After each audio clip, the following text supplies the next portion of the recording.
Yo, what's up? Welcome back dito po sa Denrica Doy TV Sports. At pag-uusapan natin, kailangan pa bang sabihin?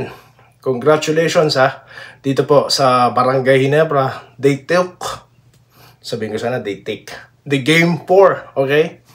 At yun nga, Justin Brownlee, surprise! Kabalik, okay? So yan po ang ating pag-uusapan.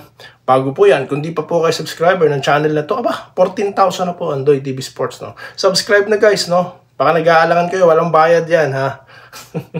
Okay, so yun na nga po guys, ang istorya. Sabi ko nga sa nakarang content, it's possible po na makabalik siya. Dahil yan po ang update na lumabas, no? Pansinin nyo, hindi ako nag-content doon nakaraan kasi nga, wala naman ako ibabalita sa inyo, no? Hindi ko gagayahin yung mga manloloko, fake news vloggers, na kung ano-ano, ang daming subscriber, niloloko ha?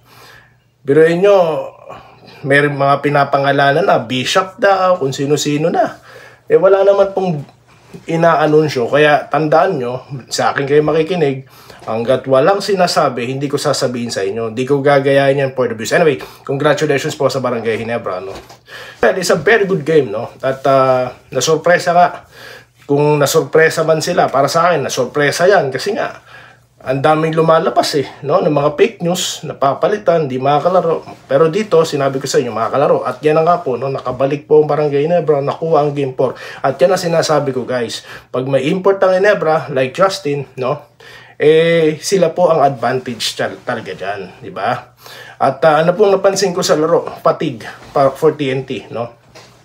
Kaya kung makapansin nyo na po naman po kasi talaga yung ng crews or yung players ng TNT, talaga pong kulang sila sa players, no? Kulang talaga sila kasi nga po pag inalis mo na diyan si Stingray, pag inalis mo na diyan si Pogoy, no?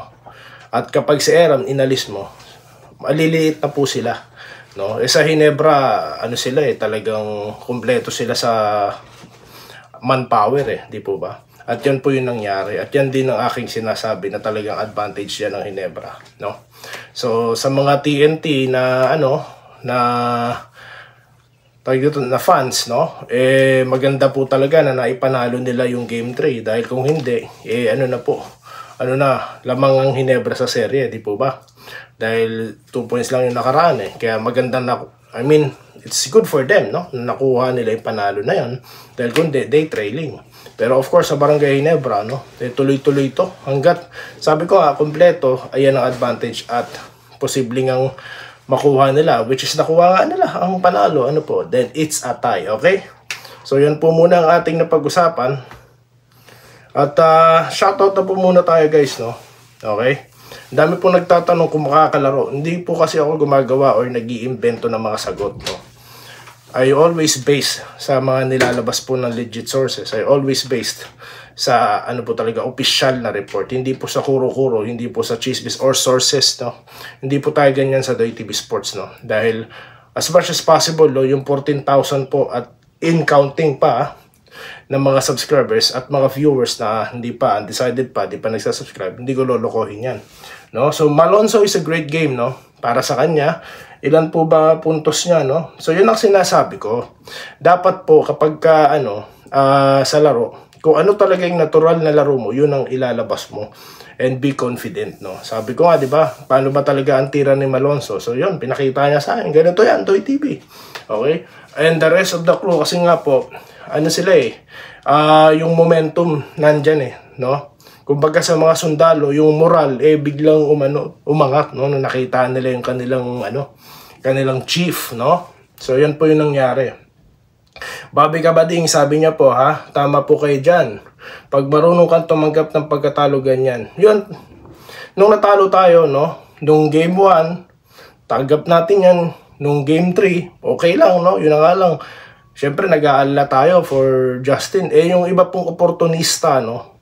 Para makabawi sa akin dahil makapikon sila sa akin Pikon sila dahil kahit talo tayo, nakangiti tayo Tapos tatanungin ako ba't di raw ako makangiti nung game 3. Siyempre may nasaktan, no? Ganun lang po kasimple yun. Dito tayo. Ito po Jin Kang Kung daw, sabi ni Edelito Mapa, nasaan ka na Brad? Nandito ka ba ngayon? Laos na daw ang Brownlee. Ikaw nang sumagot dyan sa sinabi mo no?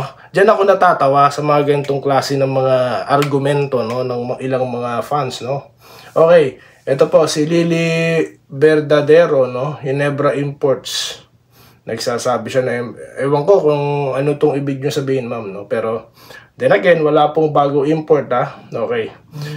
Pinasinungalingan ko na kagad, intro pa lang sinabi ko na, no. Tapos meron ding isang ano, ewan ko kung pro fake news yun. Ano daw ako, ang dami ko pa daw sinasabi nung intro, parang ganon. Sinabi ko na nga kagad walang bagong import ewan ko doon.